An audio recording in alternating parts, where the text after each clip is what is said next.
किए तो लोग किए ये डाको तो मो सान पुओ हरि मते डाकुथिला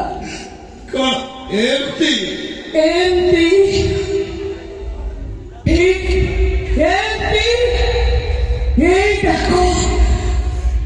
डाको पद पर सुनी पापाई 25 वर्ष हेलाड़ी मो आगड़ी मो छुआरे डाको पद पर सुनी भी बोली तू कहीं मते डाक हाँ कहीं डाकिलो सत कह ए डाको तू कोड शिखिछ कोड सुनिछ ए पद में तते किए कहिछे मते संदेह भितर रखुनी